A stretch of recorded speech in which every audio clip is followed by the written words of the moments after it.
Cela fait maintenant plus de 8 que tout le monde se pose la même question, mais où est passée Delphine Jubilard?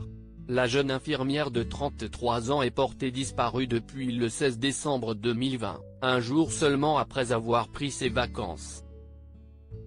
Une enquête qui n'a pour le moment pas abouti, même si le mari de Delphine, Cédric Jubilard, est actuellement mis en examen pour meurtre et écroué depuis le 18 juin 2021.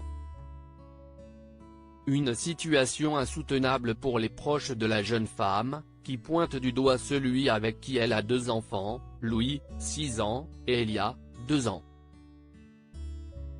Parmi les éléments troubles dans cette affaire, la situation maritale du couple Jubilard a beaucoup fait parler.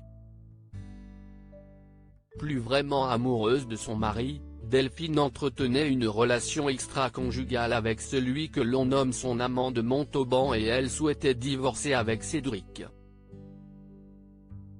Dans un podcast intitulé La disparition de Delphine Jubilard, un couple en crise, un amant, et un mari en prison, Le Parisien revient sur les problèmes du couple et les raisons qui ont poussé l'infirmière à évoquer ses envies de divorce à son mari. Parmi les éléments que Delphine expose, il y a le caractère irrésolu de son mari, instable professionnellement, qui refuse de signer un CDI, qui lui tendait pourtant les bras, informe Ronan Folgoa, journaliste au Parisien. Le deuxième élément, si est-il l'état général de la maison. L'aspect extérieur est lamentable, désormais suspect numéro 1 dans cette affaire, celui qui a retrouvé l'amour auprès d'une certaine Séverine préfère voguer de CDD en CDD plutôt que d'avoir une situation stable. Mais ce n'est pas la seule chose qui déplaît à Delphine.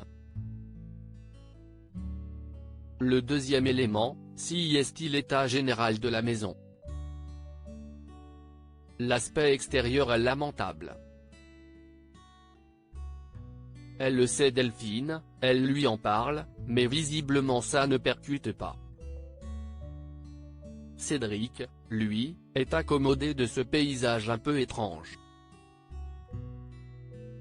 Si est-il autre motif mis en avant par Delphine, détaille le journaliste. Cédric Jubilard reste présumé innocent des faits qui lui sont reprochés jusqu'au jugement définitif de cette affaire. Retrouvez le podcast dans son intégralité sur le site du Parisien.